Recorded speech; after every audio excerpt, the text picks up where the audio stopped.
Papalapit na nga ng papalapit ang 2024 Paris Olympics kung saan na-qualify pa nga ang Gilas Pilipinas sa Olympic qualifiers. Ito na nga ang huling pagkakataon ng Gilas Pilipinas upang makapasok sa Olympics sa Paris. Kaya naman, kailangan ngang paghandaan ng Gilas Pilipinas ang Olympic qualifiers dahil yung mga nakabracket nga natin sa draw seedings ay masyadong mabibigat. Nakabracket kasi ng Gilas Pilipinas sa draw seedings sa Group A ang Georgia at gayon na rin ang Latvia. Tapos sa Group B naman ay Brazil, Cameroon at Montenegro.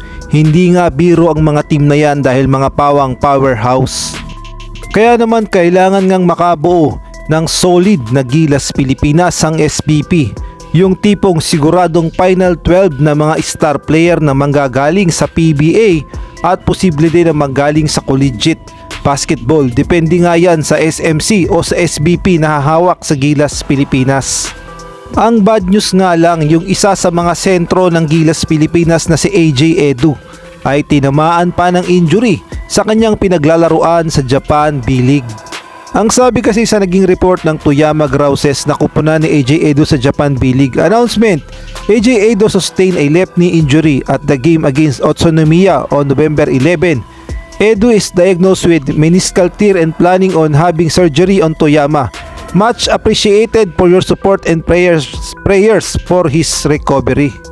At dahil nga sa bagong injury na naman ni AJ Edu sa tuhod, alam naman natin na hindi nga basta-basta gumagaling yan at taon pa ang bibilangin bago nga humaghilom ang ganyang klaseng injury. Kaya naman tagilid talaga si AJ Edu sa paparating na Olympic qualifiers sa Gilas Pilipinas.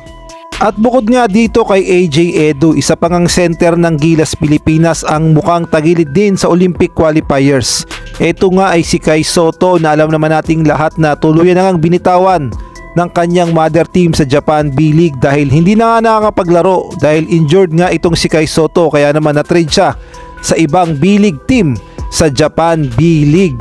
Malaking tulong sana itong si Kai Sotto kung makakapaglaro siya sa Olympic qualifiers next year, ngunit alam naman natin na mas mahalaga ang kalusugan ngayon ni Kai Sotto dahil ayon na rin sa kanyang agent ay muling susubukan ni Kai Sotto na makapasok sa NBA, kaya naman 50-50 rin ang status ni Kai Sotto sa Olympic qualifiers sa Gilas Pilipinas.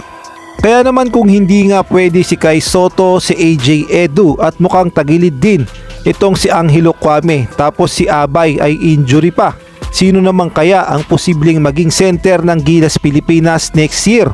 Sana naman ay fast recovery at sana ay maging center silang lahat ng Gilas Pilipinas.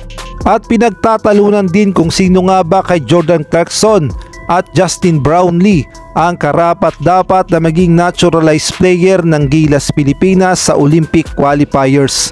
Kailangan nga talagang mamili ng husto ng SMC at ng SBP kung sino nga ba ang karapat-dapat na paglaruin bilang naturalized player ng Gilas Pilipinas sa Olympic qualifiers.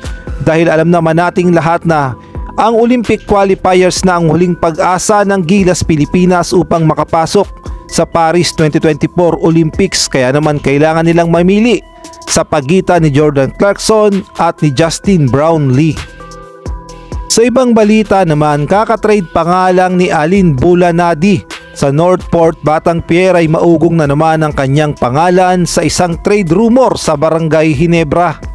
Nai-involve kasi ang pangalan ni Alin Bulanadi sa Barangay Ginebra na posible daw nakapalit ni Jason David at ni Sydney Onwobere. Eto ngang dalawa na ito ang posible daw kunin ng Northport upang makuha itong si Alin Bulanadi. At eto nga daw si Alin Bulanadi ay para nga daw si Jeff Chan dahil pareho silang shooter at parehong maliksik kumilos, kaya nga daw pit na pit talaga si Alin Bulanadi kung sakaling mapupunta siya sa Barangay Ginebra dahil kailangan nga ng Barangay Ginebra ng mga shooter. Kung kayo naman ang tatanungin, pit kaya si Alin Bulanadi sa Barangay Ginebra?